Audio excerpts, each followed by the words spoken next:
Hello there, and welcome to the Sleepy Library. It's lovely to have you here.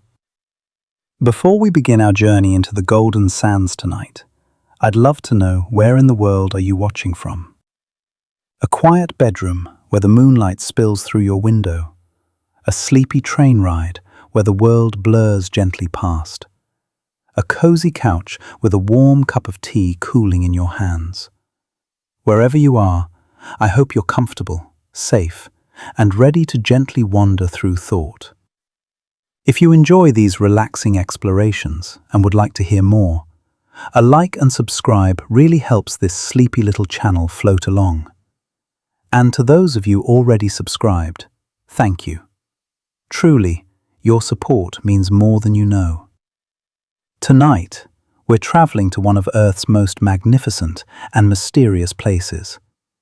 A vast ocean made not of water, but of sand and stone and silence. A place where the horizon stretches so far it seems to curve with the planet itself, where temperatures can soar to heights that test the limits of what life can endure. And yet, life persists, beautifully, stubbornly, in ways that inspire wonder. We're going to the Sahara Desert, the world's largest hot desert, a place that has witnessed millions of years of change, that holds secrets beneath its sands, and that continues to shape the world in ways both visible and invisible. So settle in, adjust your pillow, and let your breathing slow. There's no need to memorize every detail or remember every name. We'll move softly, gently, one grain of sand at a time. Let the images wash over you like warm desert winds, and if sleep finds you along the way, that's perfectly fine. The Sahara will still be there, patient and eternal, waiting in your dreams. The Sahara Desert stretches across the northern portion of Africa like a golden blanket laid across the continent. It extends from the Atlantic Ocean in the west all the way to the Red Sea in the east, spanning roughly 3,000 miles from one coast to another. From north to south, it reaches from the Mediterranean Sea down to the Sahel, a transition zone where the desert gradually gives way to grasslands. If you were to measure its total area, you'd find it covers approximately 3.5 million square miles, roughly the same size as the entire United States, or about 9 million square kilometers if you prefer. It's a space so vast that it encompasses portions of 11 different countries, including Morocco, Algeria, Tunisia, Libya, Egypt, Mauritania, Mali, Niger, Chad, Sudan, and the disputed territory of Western Sahara. To truly appreciate the scale of the Sahara, imagine standing in its heart. In every direction you look, the landscape extends beyond where your eyes can follow. There are no buildings to break the horizon, no forests to soften the edges, just an endless expanse of sand, rock, and sky. The very air seems to shimmer in the heat, creating mirages that dance along the ground like phantom lakes. This is a place where human settlements are few and far between, where vast stretches of land remain untouched and unchanged for centuries, where the only sounds you might hear are the whisper of wind across dunes and the occasional call of a desert bird riding the thermals above. The name Sahara itself comes from the Arabic word for desert, Saqqara. In many ways, it's simply called the desert, because to those who have known it for millennia, no other desert quite compares. The plural form, Sahara, and the adjective Asha carry with them the essence of what the desert represents, a place of reddish, barren plains where vegetation surrenders to the overwhelming power of aridity. Local peoples have their own names for specific regions within this enormous desert. The Berbers, who have inhabited these lands for thousands of years, call certain areas by names that reflect their character. The Tanazrouft in southwestern Algeria, the Tenere in central Niger, each name a story in itself, a marker of history and experience passed down through generations. But the Sahara, as we know it today, has not always been a desert. To understand its present, we must journey back through time, peeling away the layers of history like an archaeologist carefully brushing sand from ancient stones. The story of how the Sahara became the world's greatest hot desert is one that unfolds over millions of years. A tale of shifting continents, changing climates, and the patient, relentless work of time itself. Scientists have long debated the age of the Sahara Desert. Some evidence suggests it may be as old as 7 million years, while other research points to a more recent origin of perhaps 2 to 3 million years ago. The truth, as with many things in science, lies somewhere in the complexity between these estimates. What we do know is that the Sahara's birth was intimately connected to massive geological events that reshaped the face of our planet. Around 7 to 11 million years ago, during a period geologists call the Tortonian stage, something significant began to happen in northern Africa. Before this time, the region was bordered by the Tethys Sea, an ancient body of water that brought moisture and supported lush vegetation and deep, rich soils. Life flourished in what is now desert. Rivers carved their way through green landscapes. Trees grew tall and provided shade for countless species. Rain fell with regularity, feeding lakes and streams that teemed with fish and other aquatic life. But tectonic forces, the slow, grinding movement of Earth's massive plates, were at work.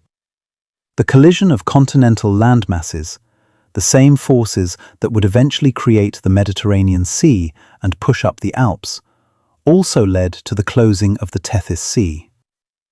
The Arabian Peninsula began to replace the western arm of this ancient sea. Where once there had been water to reflect sunlight and moderate temperatures, now there was land that absorbed heat and altered precipitation patterns. This transformation didn't happen overnight. It took place gradually, over hundreds of thousands of years, each century bringing slightly drier conditions, each millennium seeing a bit less rainfall. As the Tethys Sea retreated and eventually disappeared, the region became increasingly susceptible to arid conditions. The final piece of the puzzle came with changes in Earth's orbital characteristics. Our planet doesn't spin on a perfectly steady axis, nor does it orbit the Sun in a perfectly circular path. Instead, these parameters shift over long cycles, influenced by the gravitational pull of other planets. These shifts, known as Milankovitch cycles, alter the amount and distribution of solar energy that reaches different parts of Earth's surface. When these cycles aligned in a particular way, they reduced the moisture that northern Africa received, tipping the region from semi-arid to true desert. Evidence for the Sahara's ancient age comes from an unexpected source: the Canary Islands, which sit off the northwestern coast of Africa. Geologists studying these islands found layers of ancient soil, called paleosols, buried between volcanic rock and sand dunes. By analyzing the minerals in these soil layers, particularly quartz and mica, that don't match the local geology, scientists determined that these layers were formed from dust blown from the African mainland. The presence of this wind-transported dust, particularly in layers that are between 4 and 5 million years old, suggests that the Sahara has been arid enough to generate large amounts of dust for at least that long. Each year, the Sahara continues this ancient pattern, sending approximately 180 million tons of dust westward across the Atlantic Ocean. This dust, carried on high-altitude winds, travels thousands of miles. Some of it settles on the Canary Islands, some continues to the Caribbean, and some makes it all the way to South America, where it provides essential nutrients to the Amazon rainforest. In a beautiful irony, one of Earth's most barren places helps sustain one of its most fertile regions, a reminder that nature's systems are interconnected in ways both subtle and profound. But the Sahara's story is not simply one of steady desertification. The desert has pulsed between wet and dry periods throughout its existence, responding to those same cyclical changes in Earth's orbit that helped create it. During wetter phases, known as the African humid period, the Sahara transformed dramatically. Lakes appeared where now there are only salt flats. Rivers flowed where now there are dry wadis, ancient riverbeds that remain as ghostly traces in the landscape. Grasslands spread across regions that are now pure sand. Animals that we typically associate with savannas, such as elephants, giraffes, and hippopotamuses, roamed freely. Ancient humans hunted and gathered in regions that are now utterly inhospitable to permanent settlement. Evidence of these greener times persists in remarkable ways. In the mountains and rocky plateaus of the Sahara, particularly in Algeria, you can find ancient rock art, paintings and carvings made by people who lived here thousands of years ago. These artworks depict scenes of hunting and daily life, showing antelopes and crocodiles, cattle herds and human figures, images that seem impossible when you look at the barren landscape surrounding these art sites today. Some of these paintings are 15,000 years old, created when the Sahara was experiencing one of its humid phases. The most recent Green Sahara period began approximately 11,000 years ago, at the end of the last ice age. For several thousand years, increased monsoon rains penetrated far into northern Africa, bringing life and water to regions that had been dry. Archaeological evidence shows that human populations expanded during this time, following the water and the animals it supported. Stone tools, pottery fragments, and the remains of settlements tell us that people thrived here, building communities around lakes and rivers. But around 4,500 years ago, something changed. The transition from this green Sahara back to desert conditions happened relatively quickly, at least in geological terms. Within a few centuries, the monsoon rains retreated southward. Lakes dried up. Rivers ceased to flow. Vegetation withered and vanished, replaced by sand and stone.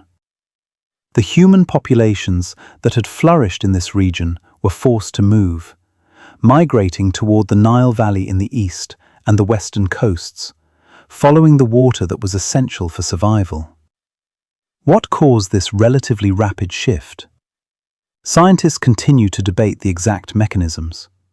Some point to the natural wobble in Earth's axis, which would have shifted the position of the monsoons. Others suggest that vegetation itself played a role. As plant cover decreased, the land reflected more sunlight, which could have altered local weather patterns and created a feedback loop that accelerated the drying process. There's even evidence suggesting that early human agriculture and animal herding may have contributed, with overgrazing reducing plant cover in marginal areas and tipping the balance toward desert conditions. For the past 13,000 years, the Sahara has remained predominantly dry, with only minor fluctuations in moisture levels. This current desert phase is expected to last for approximately 15,000 more years before orbital cycles once again bring wetter conditions to northern Africa. In the meantime, the desert continues its patient work, sculpting the landscape grain by grain, season by season, millennium by millennium. When we think of deserts, we often picture vast seas of sand dunes rolling to the horizon. And while the Sahara certainly has spectacular dune fields, they actually cover only about 25% of the desert's total area. The rest of the landscape, remarkably diverse, a mosaic of different terrains, each with its own character and beauty. The Arabic language, with its intimate knowledge of desert environments, has specific words for different types of desert terrain. An erg, from the Arabic word irq, meaning dune field, refers to areas covered with wind-blown sand dunes. These are the classic desert landscapes, the ones that appear in photographs and films, where golden dunes rise and fall like frozen waves. The Sahara contains several major ergs, including the Grand Erg Oriental and Grand Erg Occidental in Algeria. Massive sand seas that stretch for hundreds of miles. Within these ergs, the dunes themselves come in various forms, sculpted by wind patterns and sand supply. There are crescent-shaped barkans, their horns pointing downwind like celestial parentheses written across the desert floor. There are long, linear dunes called seefs, which can stretch for miles in parallel lines, oriented with the prevailing winds. Star dunes form where winds blow from multiple directions, creating pyramidal shapes with arms radiating from a central peak. Some of these star dunes in the Sahara reach heights of nearly 500 feet, towering structures of sand that have taken hundreds of thousands of years to build. The largest dunes in the Sahara, found in the Issaouan and Tiffinine Desert of Algeria, reach staggering heights between 420 and 465 meters, roughly 1,400 to 1,500 feet. To put that in perspective, these sand dunes are taller than the Empire State Building. Standing at the base of such a dune and looking up at its sweeping curve disappearing into the sky must be a humbling experience, a reminder of the immense forces that shape our world. These massive dunes didn't form overnight. They are the result of millions of years of sand accumulation, each grain carried by wind from distant sources and deposited here, layer upon layer, century after century. Some of the megadunes in the Sahara may have begun forming when the desert itself was young, during those first periods of aridity millions of years ago. They represent geological features as permanent in their way as mountains, though they're made of something as seemingly temporary as sand. The process of dune formation is fascinating in its simplicity. Wind picks up sand grains and carries them along, bouncing them across the ground in a process called saltation. When the wind encounters an obstacle, even a small one like a rock or a tuft of grass, it drops some of its sand load. This creates a small mound. Once the mound exists, it changes the wind flow around it, creating areas of lower wind speed on its downwind side, where even more sand gets deposited. The mound grows taller and wider, eventually becoming a dune. But dunes aren't static. They migrate, slowly creeping across the desert floor.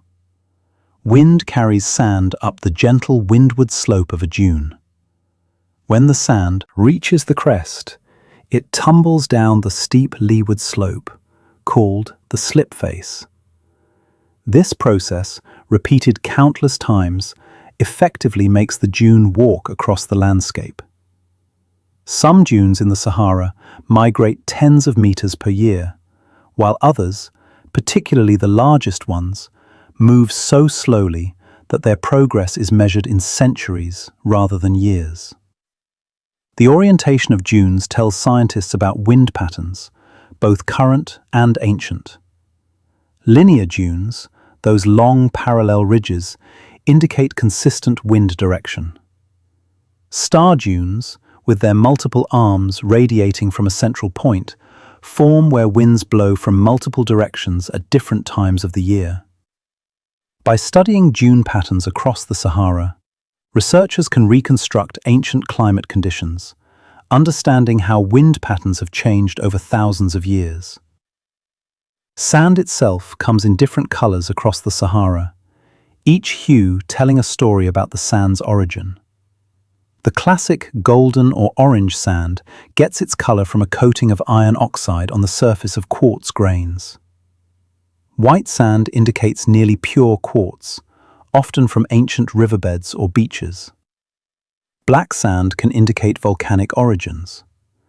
Red sand contains higher concentrations of iron oxide, rust essentially, coating each grain like a thin shell of color.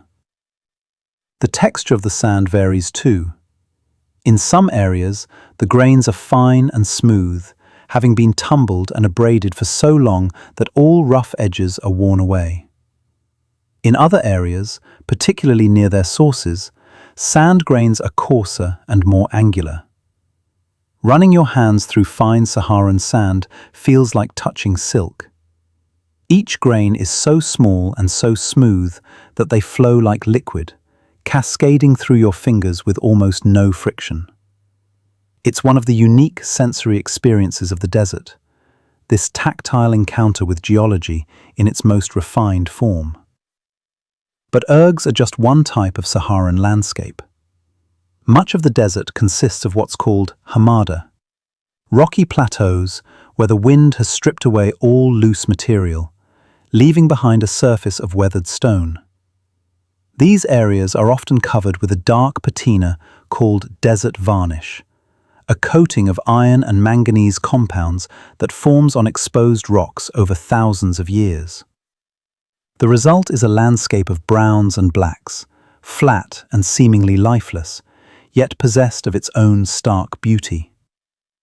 Then there are the regs, broad plains covered with gravel and small stones.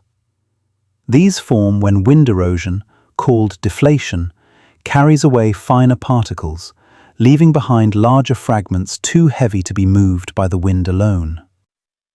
Walking across a reg feels different from walking across sand. The ground is harder, more stable, though no less barren. Your footsteps crunch rather than whisper, and the heat reflecting from the stones can be even more intense than in sandy areas. Scattered throughout the Sahara are mountains and massifs, remnants of ancient geological activity and erosion.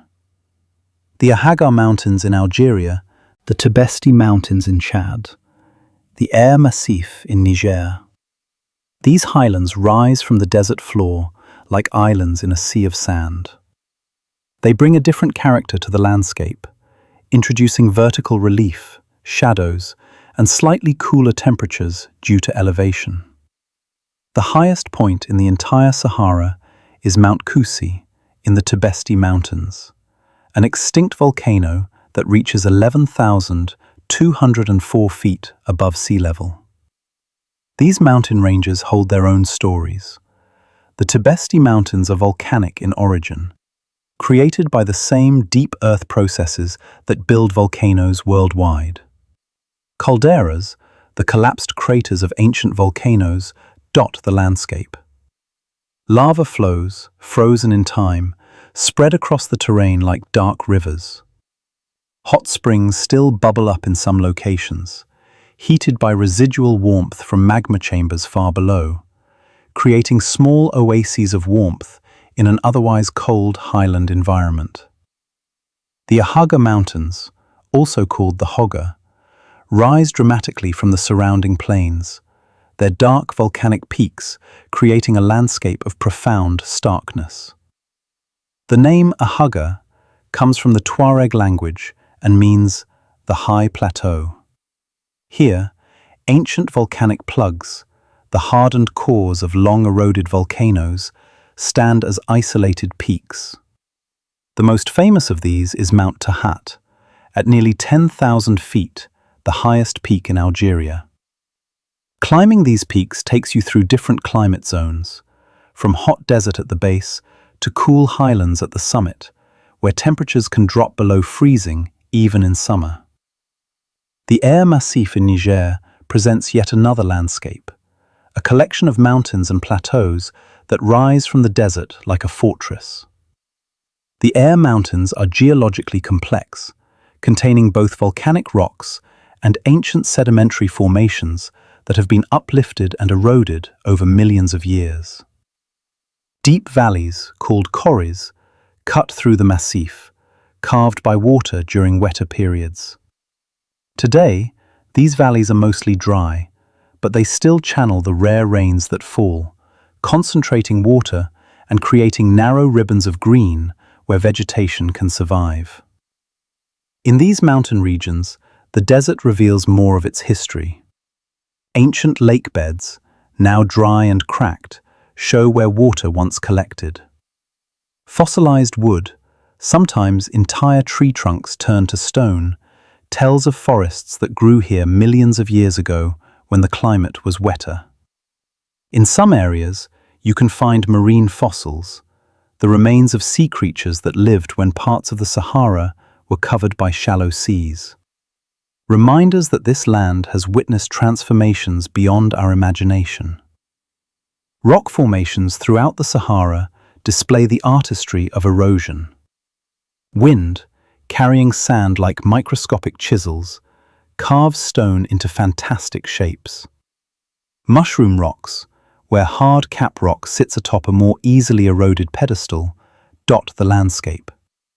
Natural arches form where differential erosion wears away softer rock layers.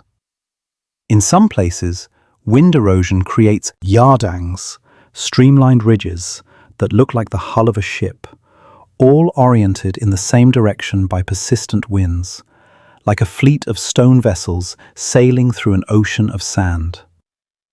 The colors of these rocks span the spectrum.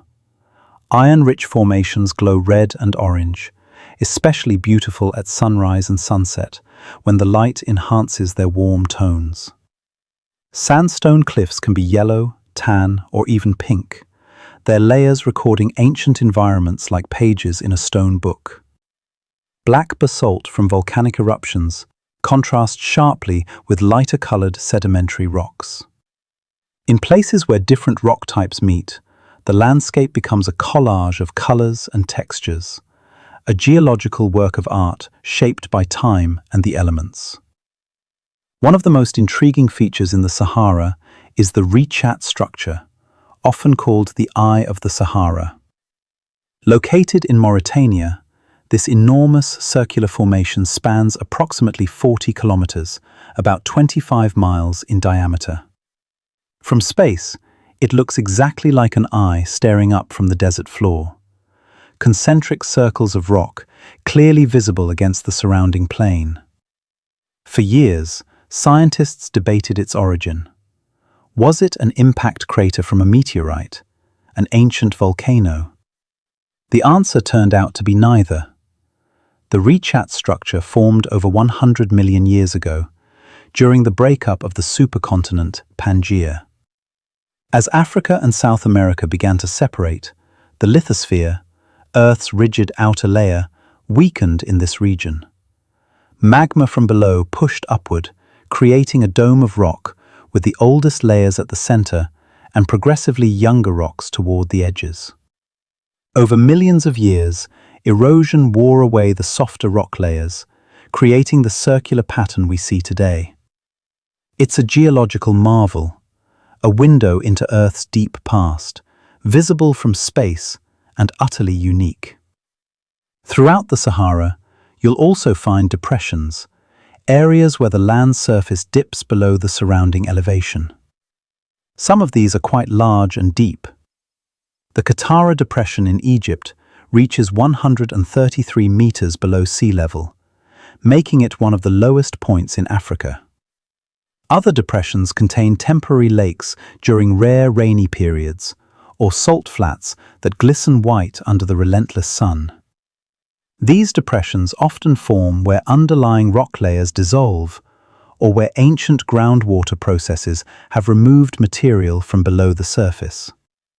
Despite its extreme aridity, water does exist in the Sahara, though you must know where to look. Scattered throughout the desert are oases, those precious pockets of life where water comes to the surface, allowing vegetation to grow and creating havens for both wildlife and humans. The presence of an oasis in the vast expanse of the Sahara has historically meant the difference between life and passing for travelers and traders crossing the desert. Oases form where underground water reaches the surface, either through natural springs or where the water table rises, close enough to the surface that wells can access it. The Sahara sits atop several massive aquifer systems, underground reservoirs of water stored in porous rock layers. These aquifers contain water that fell as rain during the Sahara's greener periods, sometimes hundreds of thousands of years ago. This ancient water, called fossil water because it's not being actively replenished, represents an enormous resource, though one that's being rapidly depleted by modern pumping for agriculture and cities.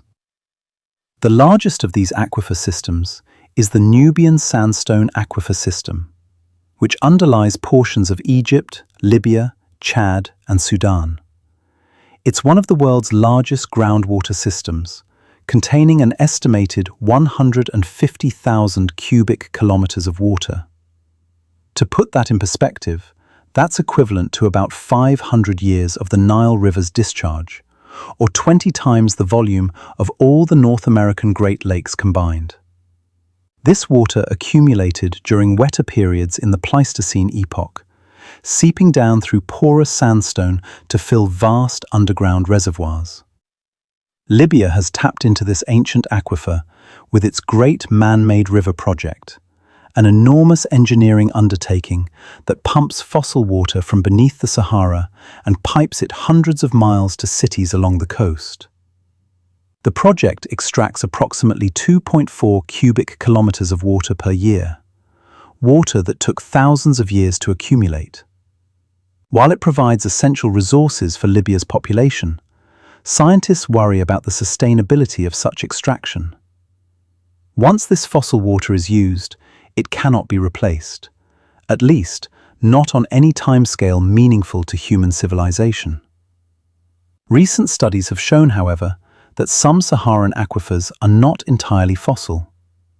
Satellite measurements detected that the Northern Sahara aquifer system receives about 1.4 cubic kilometers of recharge per year, water that seeps down from rare rainstorms and from runoff from the Atlas Mountains.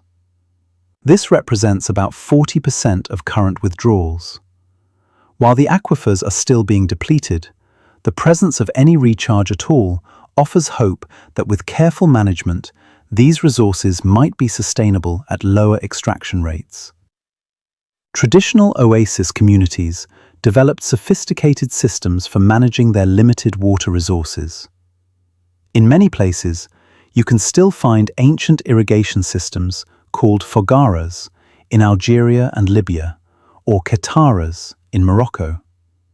These are underground channels, sometimes extending for many miles, that tap into aquifers and transport water by gravity flow to farming areas. The system is brilliant in its simplicity and efficiency. By keeping the water underground until it reaches its destination, evaporation losses are minimized, a crucial consideration in a place where the sun's heat can turn surface water to vapor almost as quickly as it appears. Building and maintaining these fogara systems required incredible labor and knowledge. Workers would dig a series of vertical shafts down to the water table, then connect them with gently sloping horizontal tunnels. The depth of some fogaras reaches over 60 feet, and their lengths can exceed 12 miles. Maintenance is ongoing and dangerous work. Shafts must be regularly cleared of sand and silt to keep the water flowing. The people who developed and maintained these systems over generations deserve recognition as master engineers, adapting to one of Earth's harshest environments with ingenuity and persistence. At oases, life concentrates in ways that can seem almost miraculous after traveling through barren desert. Date palms, with their deep roots and remarkable heat tolerance, dominate many oases, their fronds providing precious shade and their fruits offering nutritious food. Beneath the palms, farmers cultivate vegetables, fruits, and grains, taking advantage of the water and the shade to grow crops that would be impossible in the open desert. Over 100 varieties of date palms have been cultivated at some Saharan oases, each variety selected for specific characteristics like fruit sweetness, size, or drought tolerance. Oases have always been more than just agricultural sites. They're social and economic hubs, places where nomadic herders and traders could rest, resupply, and exchange goods and news. The major trans-Saharan trade routes, which connected sub-Saharan Africa with North Africa and the Mediterranean world, depended entirely on the chain of oases that allowed caravans to cross the desert safely. Control of an oasis meant control of trade, which gave these small patches of green enormous strategic and economic importance. The Sahara's climate is characterized by extremes that would seem almost impossible if we didn't have reliable measurements to confirm them. This is one of the hottest regions on Earth, a place where summer temperatures regularly soar to levels that challenge the limits of human endurance, and where the lack of moisture creates conditions unlike anywhere else on the planet. The average high temperature in summer across much of the Sahara exceeds 40 degrees Celsius, which is 104 degrees Fahrenheit. But averages don't capture the full intensity of Saharan heat. In many areas, summer temperatures routinely reach 47 degrees Celsius, 117 degrees Fahrenheit, or higher.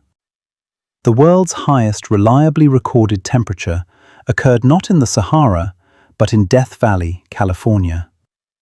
But some locations in the Sahara have unofficially recorded temperatures of 58 degrees Celsius, 136 degrees Fahrenheit.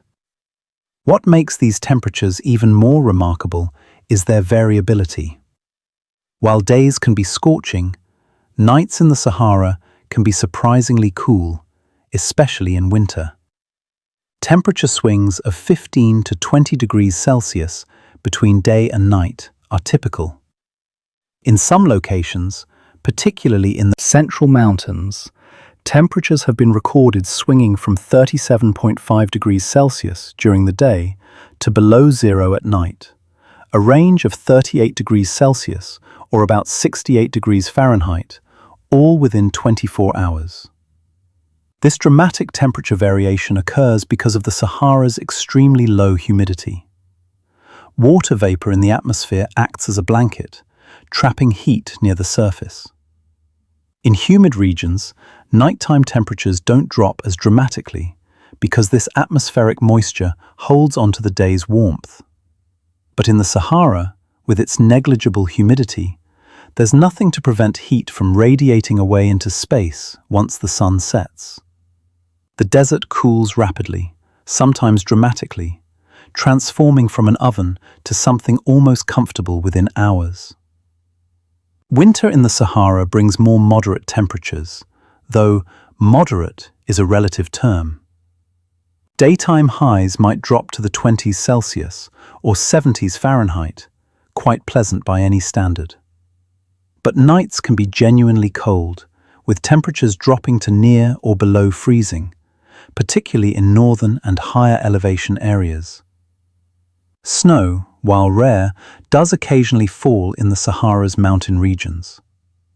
In recent years, unusual weather patterns have even brought snow to lower elevation areas that might not have seen it in decades, creating surreal images of sand dunes dusted with white. Rainfall in the Sahara is not just low, it's erratic and highly localized. Most of the desert receives less than 100 millimeters of rain per year, about 4 inches. Large areas in the hyper-arid core receive even less, sometimes going years without any measurable precipitation. But when rain does come, it often arrives suddenly and intensely. These rare storms can produce flash floods that transform dry wadis into temporary rivers, rushing with brown water and carrying everything in their path. The ground, baked hard by years of sun, cannot absorb the water quickly enough, so it runs off, sometimes catastrophically. One such flood in 1922 destroyed the town of Tamanrasset in Algeria. The wadi that the town had been built near, dry for years or perhaps decades, suddenly roared to life during an intense storm. The water swept through the settlement before residents could react, a reminder that even in the world's driest places, water remains a powerful force. Similar events occur regularly on smaller scales, catching travelers and animals by surprise, reshaping small sections of landscape, then receding back into memory and dry channels. The Sahara's position on Earth explains much of its aridity. It sits beneath what meteorologists call the subtropical ridge, a belt of high atmospheric pressure that circles the globe between roughly 20 and 30 degrees north latitude. Air in this region is sinking and warming, which prevents cloud formation and rainfall. The Sahara is, in effect, sitting in a zone where Earth's atmospheric circulation naturally creates desert conditions. The Hadley cell, a major pattern of global air circulation, brings air that rose near the equator and now descends in the subtropics, creating stable, dry conditions. The Sahara experiences more sunshine than almost anywhere else on Earth. Some areas receive more than 4,000 hours of bright sunshine per year, which represents 98% of all possible daylight hours. In Upper Egypt, locations like Aswan and Luxor experience some of the highest sunshine duration values ever recorded. This intense, unfiltered sunlight contributes to both the extreme daytime heat and the rapid nighttime cooling.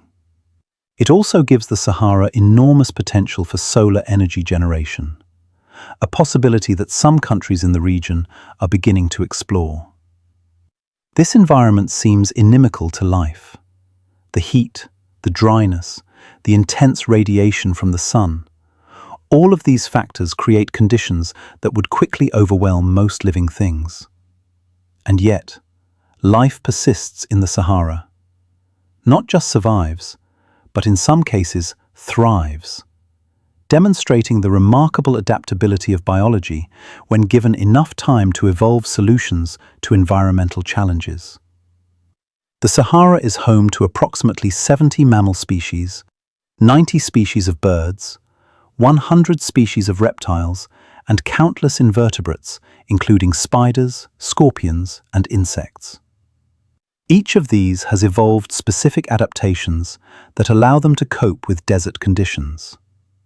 Some adaptations are behavioral, others are physiological, and many are a combination of both. Together, they represent a masterclass in survival, lessons written in DNA and refined over countless generations. Consider the dromedary camel, perhaps the most iconic symbol of the Sahara. These remarkable animals have been domesticated for thousands of years and have served as the primary means of transport across the desert for much of human history. Their adaptations to desert life are numerous and elegant.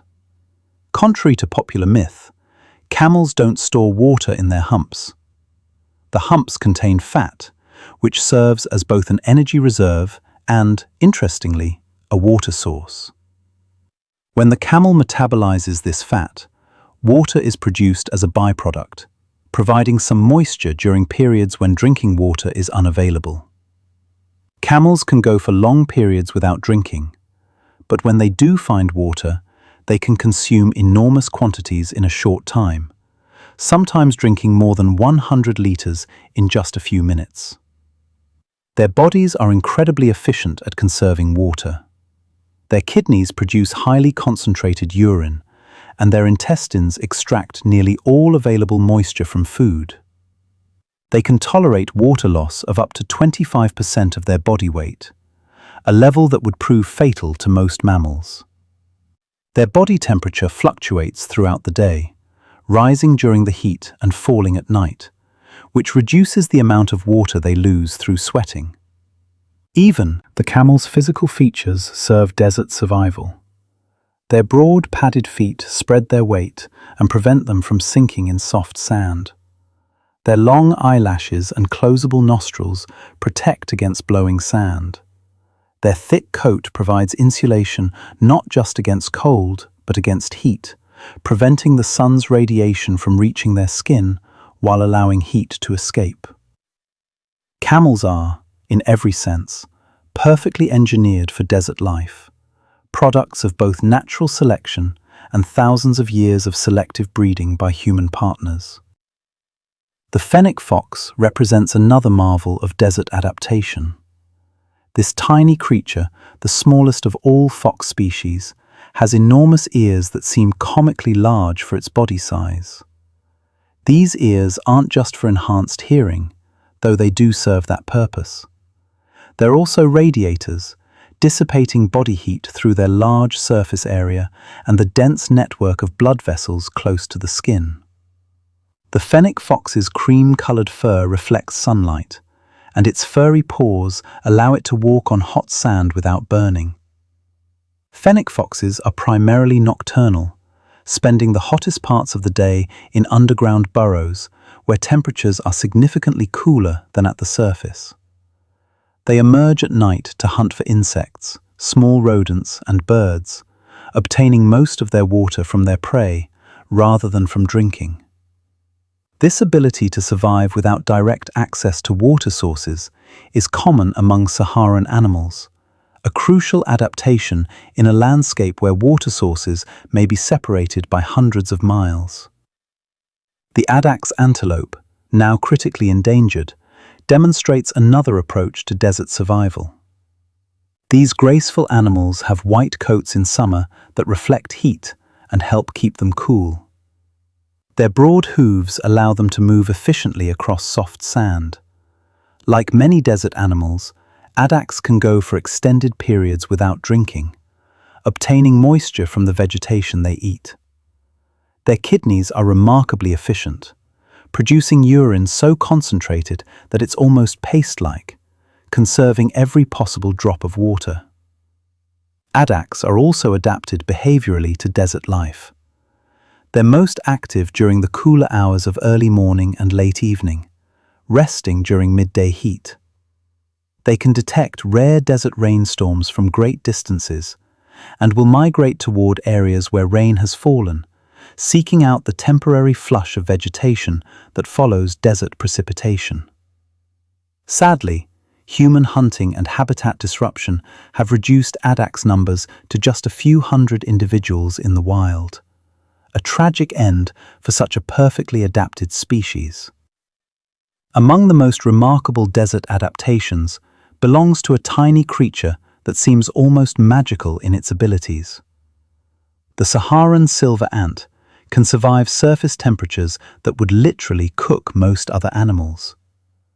These insects forage during the hottest part of the day, when temperatures on the sand can exceed 70 degrees Celsius, 158 degrees Fahrenheit. They can do this partly because of heat shock proteins that they produce before leaving their nests.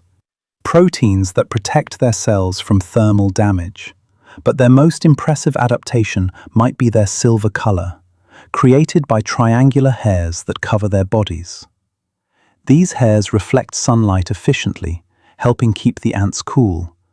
But they also provide a more subtle benefit.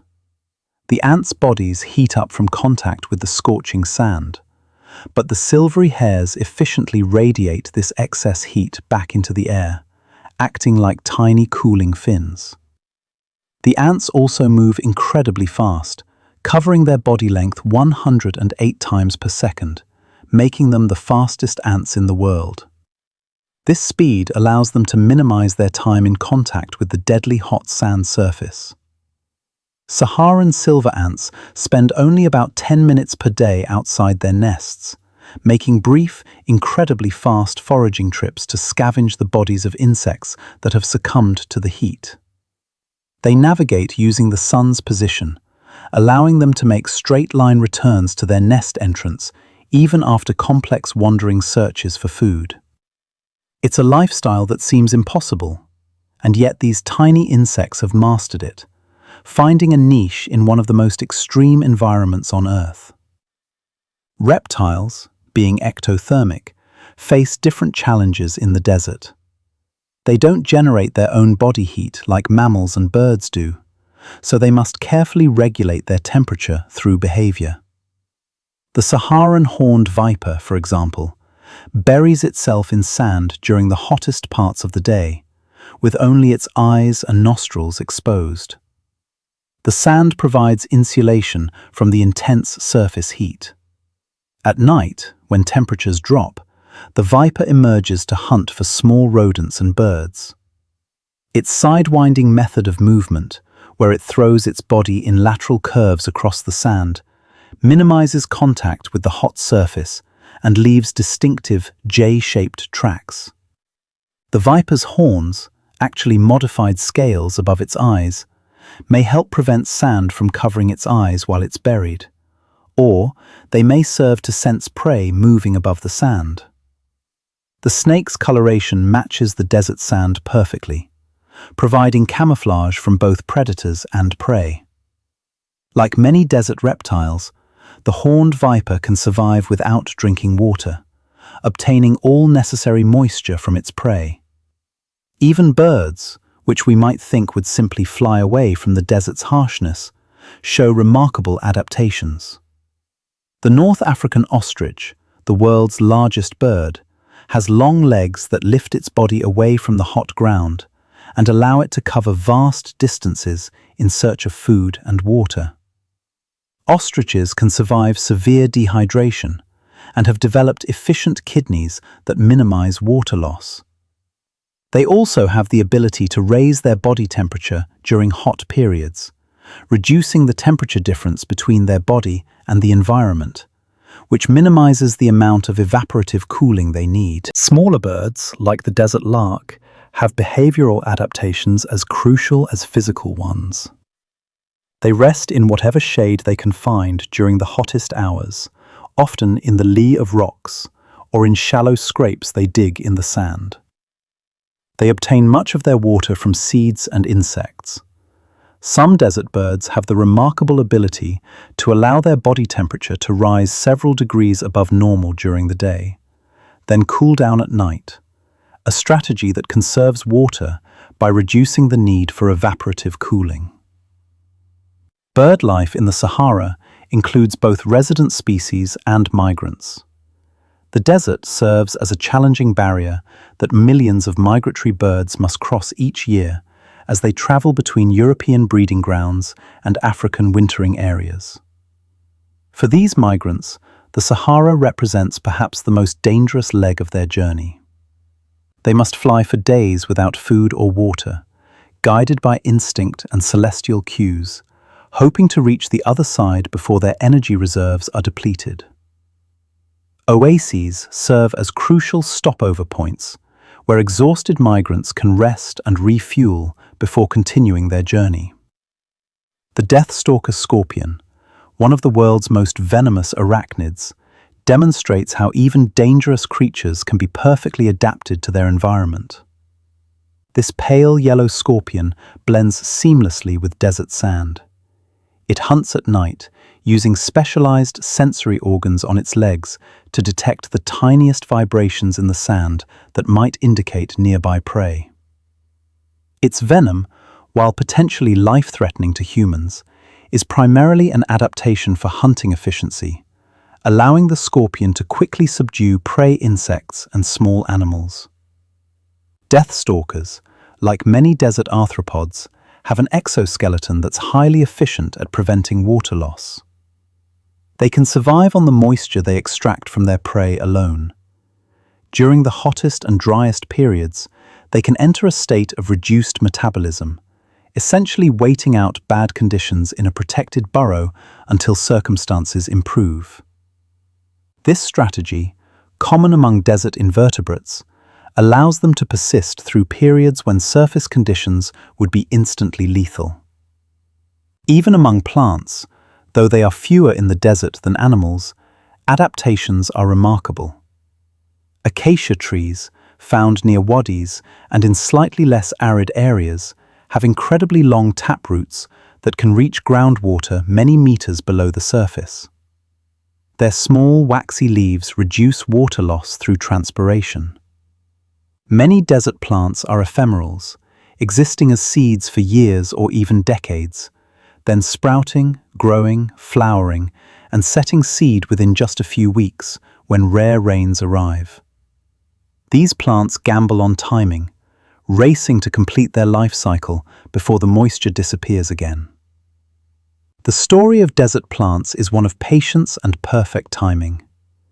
Seeds lie dormant in the soil, protected by hard coats that prevent germination until conditions are exactly right. These seeds can remain viable decades, waiting. Some species have seeds that require very specific conditions to germinate, needing not just water, but a particular temperature range or a certain amount of rainfall that signals a real storm, rather than a brief shower that would leave seedlings stranded without enough moisture to complete their growth. When the rains finally come, the desert can transform with astonishing speed. Within days of a good rain, areas that appeared utterly lifeless become carpeted with green. Tiny plants emerge, growing at an accelerated pace that seems impossible.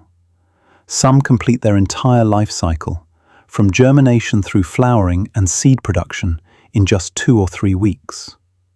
They must accomplish in weeks what other plants take months to do, a compressed life lived at high speed. The flowers that appear during these brief periods can be spectacular. Brilliant yellows, deep purples, bright whites, colors that seem impossibly vivid against the tan and brown of the desert soil. These flowers must attract pollinators quickly, and their bright colors serve as advertisements to any insects that might be in the area. Desert bees, butterflies, and other pollinators take advantage of these brief moments of abundance, themselves adapted to survive long periods when flowers are absent. Once pollinated, these ephemeral plants rush to produce seeds. The seeds are often equipped with special adaptations of their own. Some have wings or plumes that catch the wind, allowing them to disperse away from the parent plant and perhaps land in a more favorable location. Others have hooks or barbs that attach to passing animals, hitching rides to new areas. Still others are enclosed in fruits that animals eat, the seeds passing through digestive systems undamaged and being deposited, conveniently fertilized, in a new location. Perennial plants, those that live for multiple years, face different challenges. They must survive not just through one dry season, but through many, sometimes enduring years without significant rainfall. These plants tend to be woody shrubs or small trees with extensive root systems. Some send roots straight down, searching for deep groundwater. Others spread roots horizontally, just below the surface, ready to capture any moisture from even the lightest rain before it evaporates. Many desert perennials have leaves that are reduced in size or absent entirely. Some conduct photosynthesis in their stems rather than in leaves, reducing the surface area from which water can be lost. The leaves that do exist are often covered with fine hairs that reflect sunlight and create a layer of still air next to the leaf surface, reducing evaporation. Some plants have waxy coatings on their leaves that make them waterproof on the outside, preventing moisture from escaping. Certain desert plants have developed the ability to shed their leaves during the driest periods, essentially going dormant above ground, while their roots remain alive below. Rain returns, they quickly produce new leaves and resume growth. This strategy allows them to minimize water loss during the worst conditions, while remaining ready to take advantage of better times when they arrive. The Welwitschia plant, though not found in the Sahara itself, but in the Namib Desert, represents an extreme example of plant adaptation that helps us understand desert survival strategies. This remarkable plant produces just 2 leaves during its entire life, which can span over 1,000 years. The leaves grow continuously from the base and split and fray at the tips, creating what looks like a tangled mat of foliage. The plant's extensive root system allows it to survive on minimal rainfall and fog moisture. While the Sahara has its own unique species, the principle of extreme specialization for water conservation appears again and again in desert plants worldwide. In the Sahara, various species of drought-resistant grasses survive by appearing completely dormant during dry periods. Their leaves curl tightly to reduce surface area. Their color fades to brown, making them nearly invisible against the desert soil. But inside, at the cellular level, these plants remain alive, their metabolism slowed to the bare minimum necessary to maintain life. When rain arrives, they can resurrect within hours or days, their leaves unfurling and turning green as photosynthesis resumes. This ability to essentially pause life and restart it later is one of nature's most impressive survival strategies. Lichens, those unusual organisms that are part fungus and part algae living in symbiosis, survive in some of the Sahara's harshest environments. They can colonize bare rock faces where no other life exists. Lichens can dry out completely, becoming brittle and seemingly lifeless, then revive within minutes when moisture becomes available. They grow incredibly slowly, some species adding less than a millimeter of growth per year, but they can live for centuries or even millennia. The ancient lichens found on Saharan rocks may be among the oldest living organisms on Earth. The plants of the Sahara, few though they may be in number and sparse in their distribution, play crucial roles in the desert ecosystem. They provide food for herbivores, from tiny insects to larger mammals. They create microhabitats, areas of shade where temperatures are slightly cooler and humidity slightly higher, allowing other organisms to survive. Their roots help stabilize soil and sand, preventing erosion in some areas.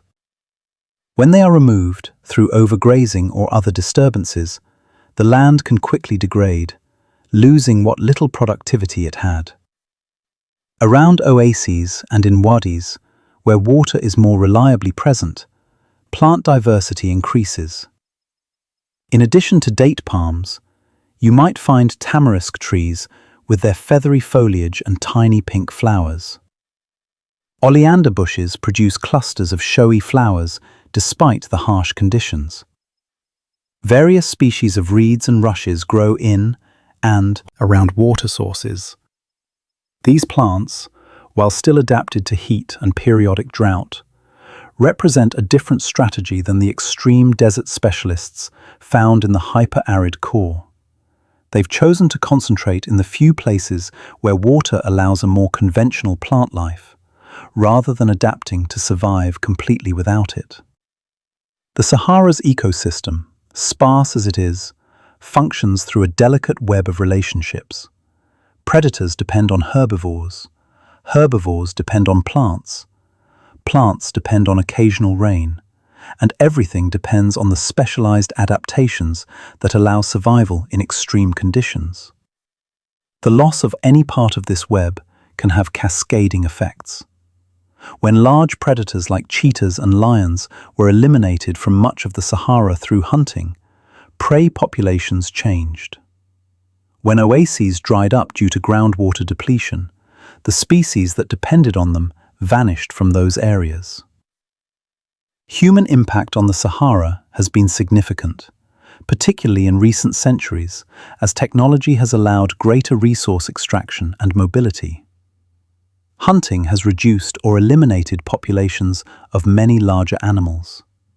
The scimitar-horned oryx, a magnificent antelope with long, curved horns, was hunted to extinction in the wild. though conservation programs have since reintroduced small populations to protected areas. The addax antelope, the Dama gazelle, and the Saharan cheetah all face critical endangerment, their numbers reduced to tiny fractions of their historical populations. Overgrazing by domestic animals, particularly goats and sheep, has degraded vegetation in marginal areas where the desert meets grasslands. This contributes to desertification, the process by which productive land becomes desert. Climate change is altering precipitation patterns, with some models suggesting the Sahara might expand further south, putting additional pressure on the Sahel region. Other models, interestingly, suggest that some parts of the Sahara might receive more rainfall as global temperatures rise, potentially bringing some greening to areas that are currently hyper-arid. The Sahara has played a crucial role in human history for thousands of years.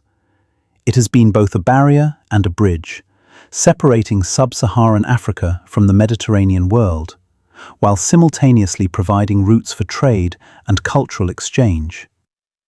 The trans-Saharan trade routes, developed over 2 millennia ago, allowed gold, salt, slaves, and ideas to flow between civilizations that might otherwise have remained isolated from each other. The origins of these trade routes stretch back into antiquity. Early travelers discovered that while the Sahara was certainly dangerous and difficult to cross, it was not impossible. The key was knowing where to find water and understanding the rhythms of the seasons. Certain times of the year were better for travel than others. Certain routes, while longer, were safer because they passed through more oases. This knowledge was carefully guarded and passed down through families and communities, becoming a form of wealth in itself. Salt, abundant in some Saharan regions, but rare in sub-Saharan Africa, was transported southward by the ton, literally worth its weight in gold in some markets. The salt mines of Taudeni in Mali produced huge slabs of salt that were loaded onto camels and carried south to markets in Timbuktu and beyond. This salt was essential for preserving food and for human health in hot climates where the body loses salt through perspiration. Communities without access to salt suffered serious health problems, making it as valuable as any precious metal. Gold, mined in West Africa, particularly in regions of modern Ghana and Mali, flowed northward, enriching Mediterranean civilizations and financing everything from art to armies. The wealth that gold generated was legendary.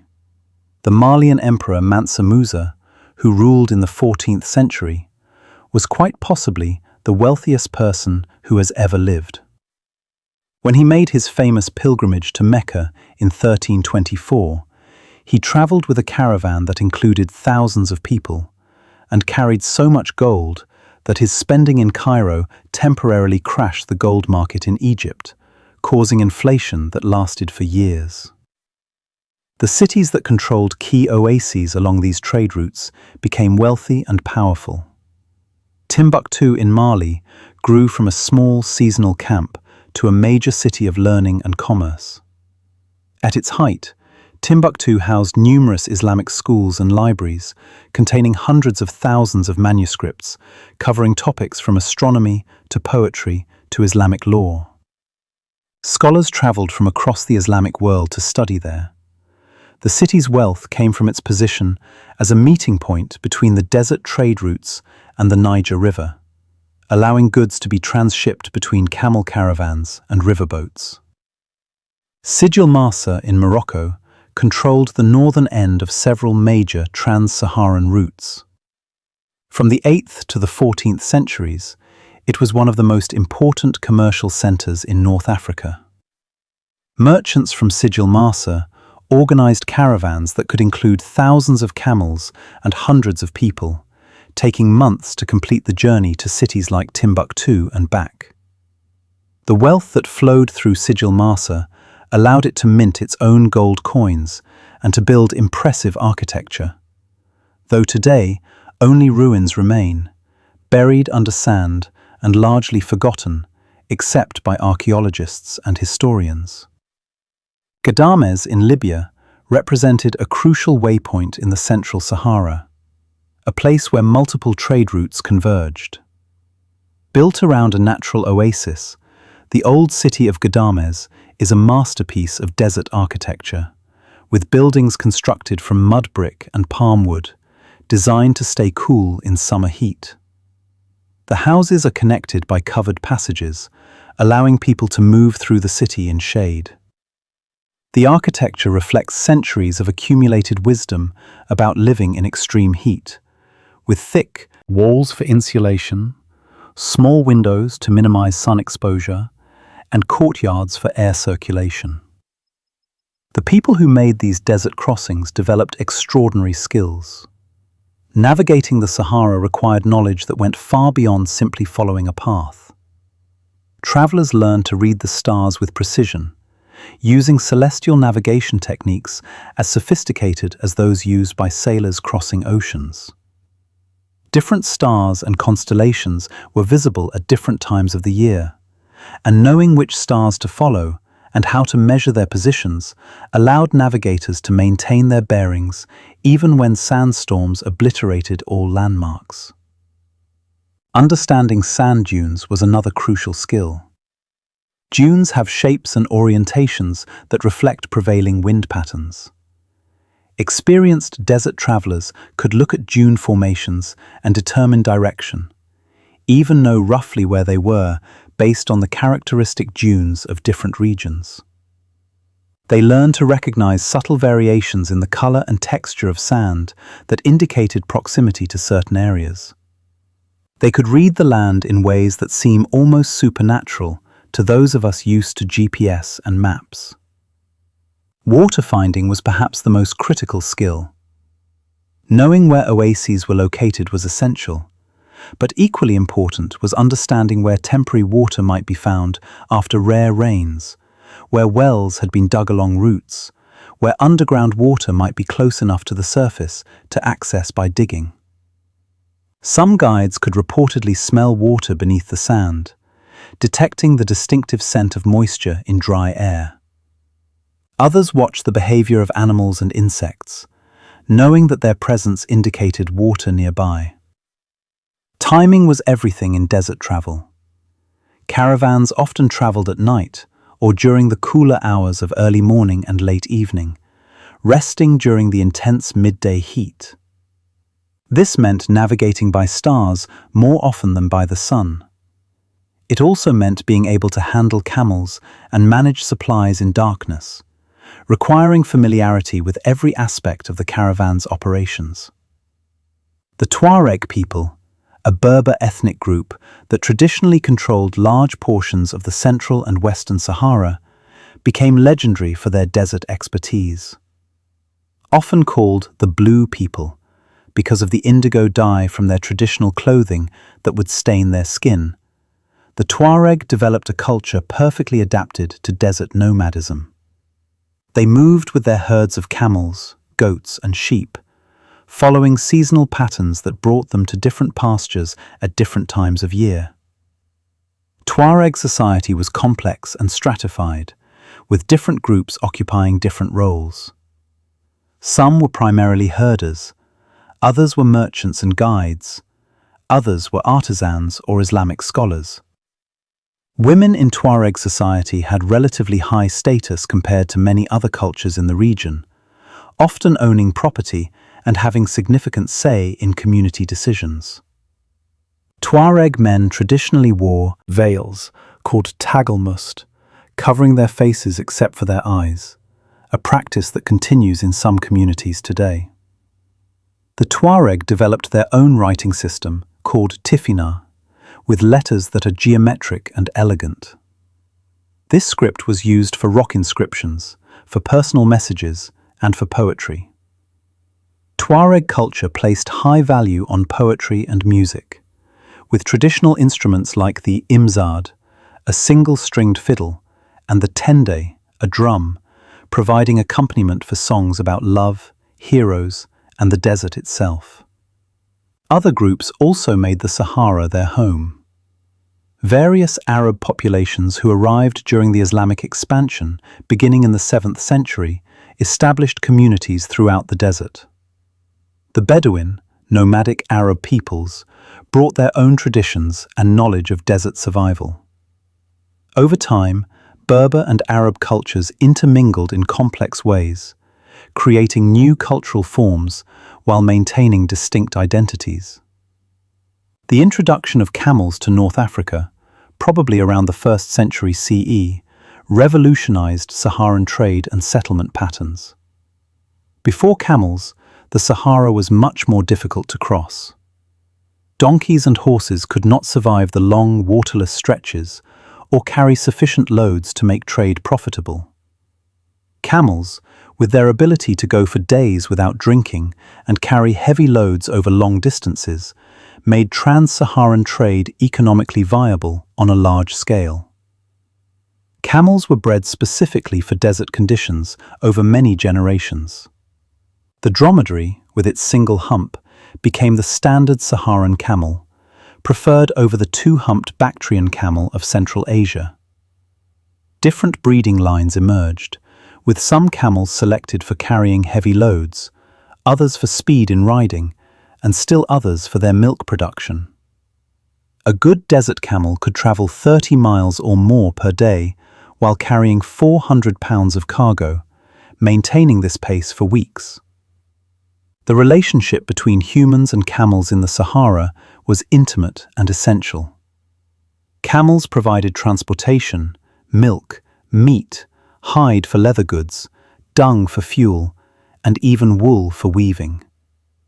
In return, humans provided care, finding pasture and water, protecting the animals from predators, and using their knowledge to breed healthier, better adapted animals. This mutual dependence created a bond that shaped both species. Trade wasn't limited to gold and salt. Slaves, captured in raids or purchased from communities to the south, were transported north to markets in North Africa and beyond, a tragic commerce that persisted for centuries. Ivory from elephants that once roamed the Sahel came north. Exotic feathers from ostriches, prized for decoration, traveled the routes. Leather goods, textiles, metalwork, and countless other items moved along the trade networks. Ideas traveled the routes too. Islam spread across the Sahara through merchants and scholars, establishing communities of believers throughout the desert and beyond. Arabic, the language of Islam's holy texts, became a lingua franca of trade and scholarship. Books and manuscripts were valuable trade goods themselves, with libraries in cities like Timbuktu accumulating collections that documented scientific knowledge, religious scholarship, poetry, and history. The decline of trans-Saharan trade came with European maritime exploration.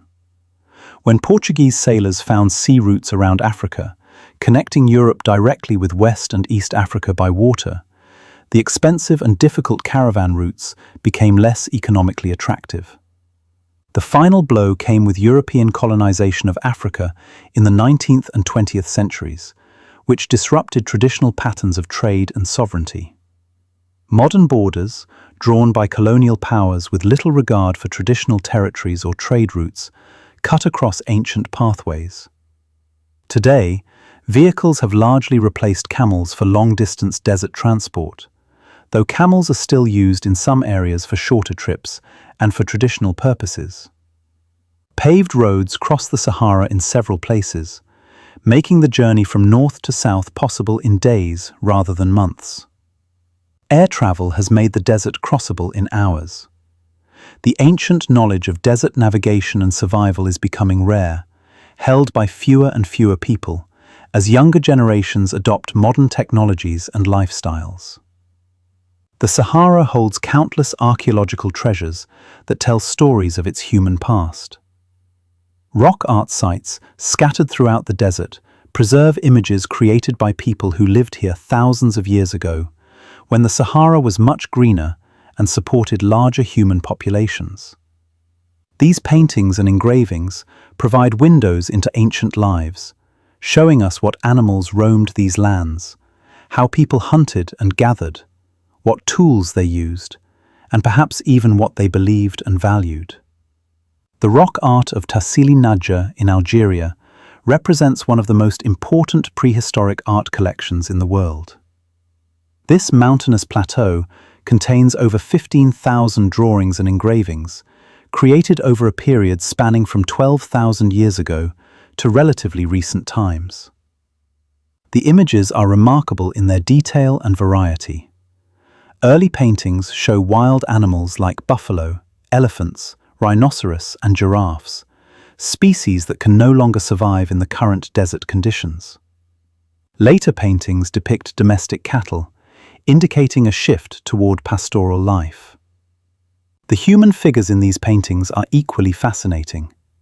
Some show people engaged in daily activities like dancing, herding animals, or gathering around what might be campfires. Others appear more ceremonial or ritualistic, with figures wearing elaborate costumes or headdresses arranged in patterns that suggest religious or social significance. The paintings use natural pigments, ochre for reds and yellows, charcoal for blacks, white clay for whites, creating images that have survived for millennia in the dry desert. In the Ennedi Plateau of Chad, similar rock art sites document human presence over thousands of years. Here you can find images of crocodiles and hippopotamuses, animals that need permanent water and that no longer exist in this region. The presence of these images proves that permanent rivers and lakes once existed here. Some paintings show people in boats, suggesting that these ancient waters were large and deep enough for water travel. The rock art sites serve as historical records, but they also demonstrate the artistic sensibility of ancient peoples. The artists chose their surfaces carefully, selecting smooth rock faces with good light. They prepared pigments by grinding minerals and mixing them with binding agents. They composed their images thoughtfully, sometimes creating complex scenes with multiple figures interacting. Some images show remarkable attention to anatomical detail, suggesting careful observation of the subjects. Others are more stylized or abstract, perhaps representing concepts or stories rather than direct observations. Dating these artworks presents challenges. Radiocarbon dating works well for organic materials like charcoal, but not for mineral pigments. Archaeologists must use indirect methods, dating organic material found in association with the art, or comparing artistic styles with similar art from other sites where dating has been established. Despite these challenges, a general chronology has emerged, showing how artistic styles and subject matter changed as the Sahara's climate shifted from wet to dry. The transition is particularly poignant in the rock art record. The oldest paintings show a lush savanna environment with abundant wildlife and flowing rivers. Later paintings show fewer wild animals and more domestic cattle, indicating human adaptation to changing conditions. The most recent images often show camels and desert-adapted animals, recording the final transformation to full desert conditions. It's as if the walls of these rock shelters preserve a time-lapse record of environmental change, told through the eyes of the people who experienced it. Some sites contain hands stenciled onto rock walls, created by placing a hand against the rock and spraying pigment around it. These negative handprints create an almost ghostly effect, and they provide an intimate connection across time. When you look at these handprints, you're seeing the exact shape of someone's hand placed on this rock thousands of years ago. That person lived, loved, hunted, raised children, experienced joy and sorrow, all in a Sahara very different from today. The handprint is a message. I was here. I existed. I made my mark on the world. Other archaeological sites throughout the Sahara reveal different aspects of ancient life. Stone tools, from crude hand axes to delicately crafted arrowheads, show the evolution of technology. Ancient hearths mark where people gathered around fires, cooking food and creating social spaces. Middens, accumulations of discarded shells and bones, document what people ate. Burial sites reveal how communities honored their departed and what they believed about life after being here. In some areas, archaeologists have found the remains of ancient structures, walls and foundations that once supported buildings. These suggest more permanent settlements than nomadic camps, communities that stayed in one place, perhaps for generations.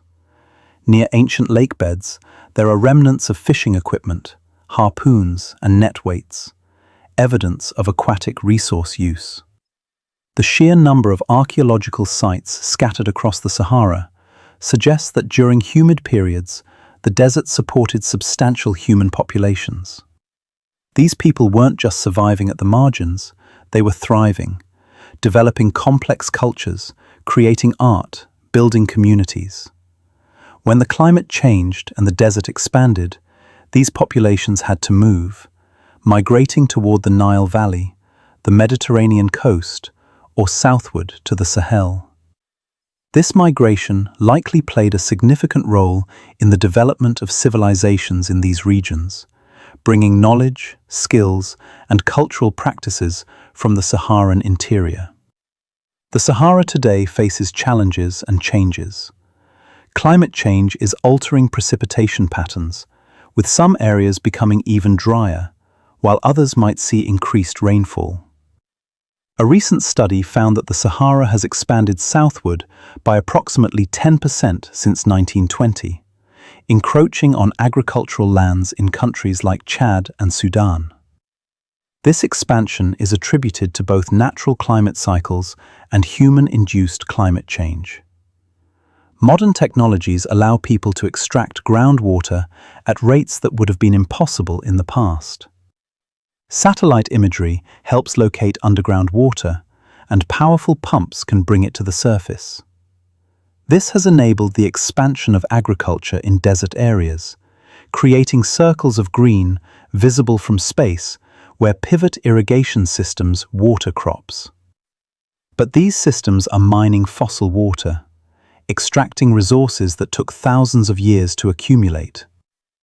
Once depleted, these aquifers cannot be quickly refilled, raising questions about the long-term sustainability of such agriculture.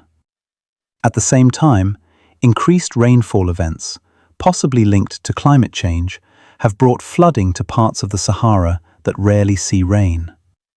In 2024, intense storms brought heavy rain that turned parts of the desert temporarily green and caused flooding in areas unprepared for such water. These events, while seemingly positive, can actually cause significant problems, washing away roads, flooding settlements, and disrupting the delicate balance that desert ecosystems have achieved. Conservation efforts in the Sahara face unique challenges. The desert's vastness makes monitoring difficult. Political instability in some countries limits conservation work. The simple fact that so few people directly depend on species like the addax or Saharan cheetah means there's less political will to protect them compared to species in more densely populated areas. And yet, some progress is being made. Captive breeding programs have successfully raised scimitar-horned oryx, and small populations have been reintroduced to protected areas in Chad and Tunisia. Similar efforts are underway for other endangered species. The Sahara also plays a significant role in global climate systems. The dust it sends westward across the Atlantic affects everything from hurricane formation to air quality in the Americas. Some scientists suggest this dust, rich in iron and other minerals, helps fertilize ocean plankton, supporting marine food webs. The desert's high albedo, its ability to reflect sunlight, affects regional and global temperatures. Understanding these connections helps us appreciate that the Sahara, remote as it seems, is intimately connected to the rest of Earth's systems. Tourism has brought both opportunities and challenges to Saharan regions. People from around the world come to experience the desert's austere beauty, to climb massive dunes, to spend nights under star-filled skies unpolluted by city lights, to visit ancient rock art sites and historic oases. This tourism generates income for local communities, but also puts pressure on fragile desert ecosystems and can damage cultural heritage sites if not managed carefully. There's something deeply moving about standing in the Sahara, feeling the wind that has blown across thousands of miles of empty space, seeing horizons that extend further than anywhere else you might stand on Earth. The silence, broken only by the whisper of sand grains moving in the wind, has a quality you can't find in any other environment. The night sky, in places far from any artificial light, reveals the Milky Way in stunning detail. A river of stars arcing overhead, the same stars that guided ancient travelers and that still guide us today. The Sahara teaches patience. Changes happen slowly here, measured in millennia rather than seasons. A sand dune migrates downwind over decades. A rock weathers into new shapes over centuries. Water stored underground during the last ice age waits in darkness, having rested there for 20,000 years. In a world that often feels frantic and rushed, there's something centering about a place where time moves at a different pace. It also teaches resilience. Life finds a way, even here, even in conditions that seem impossible. A tiny ant masters the hottest surface temperatures on Earth. A fox survives without ever drinking. A seed waits years for rain, then completes its entire life cycle in a few brief weeks. These strategies, honed over millions of years of evolution, remind us that adaptation and persistence can overcome even the harshest challenges. The Sahara reminds us of Earth's dynamism. Where now there is sand, there were once rivers. Where now there is silence, there was once the sound of water and the calls of animals that no longer exist here. And in the future, perhaps 15,000 years from now, when orbital cycles shift again, this desert might once more bloom with vegetation, rivers might flow, and lakes might fill. The only constant is change, albeit change that happens so slowly that human lifetimes capture just the briefest flicker of the story. As you lie there, comfortable and safe, perhaps you can imagine yourself standing on a tall sand dune in the Sahara as the sun sets. The temperature, scorching just hours ago, has begun to moderate. The light turns golden, then orange, then pink, painting the dunes in colors that seem impossible. Long shadows stretch across the desert floor. The sky above transitions through shades of blue, from the deep azure directly overhead to pale, almost white near the horizon. As darkness arrives, the temperature continues to drop. You might need to pull a blanket closer as the desert cold settles in. But overhead, the stars begin to emerge. First a few bright points, then dozens, then hundreds, then thousands, until the entire sky is ablaze with light. The Milky Way stretches across the heavens like a bridge, so clear that you can see its structure, its lanes of dust, its bright stellar nurseries. Shooting stars streak across the darkness, bits of ancient comets burning up in the atmosphere. The silence is profound. There's no hum of traffic, no distant voices, no mechanical sounds at all. Just wind, and the quiet shifting of sand, and your own breathing.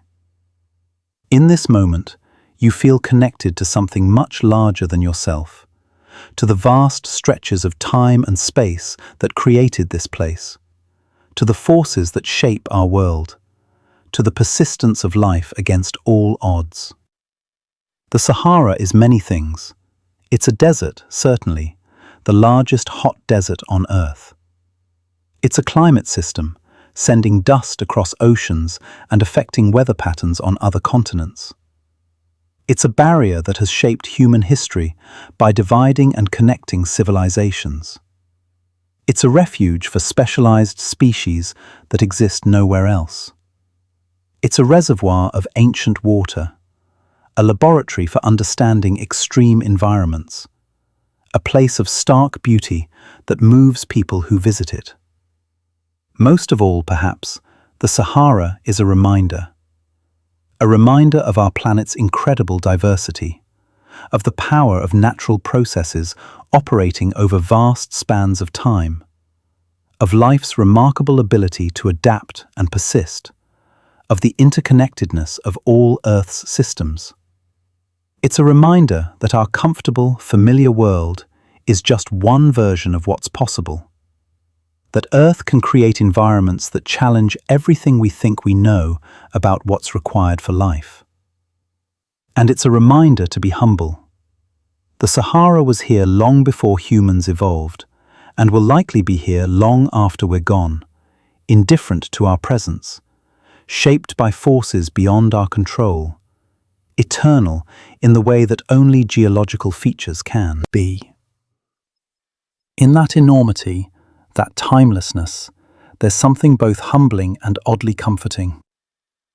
You've travelled far tonight, across millions of years and millions of square miles, from ancient seas to modern dunes, from the smallest ants to the largest aquifers, from scorching days to cold nights, from the birth of a desert to its current form. The Sahara, with all its extremes and adaptations, with its beauty and its harshness, has shared its story with you. And now, as your eyes grow heavy and your breathing deepens, as the images of golden dunes and star-filled skies dance at the edges of your consciousness, know that you've done enough for today. You've listened, you've imagined, you've learned.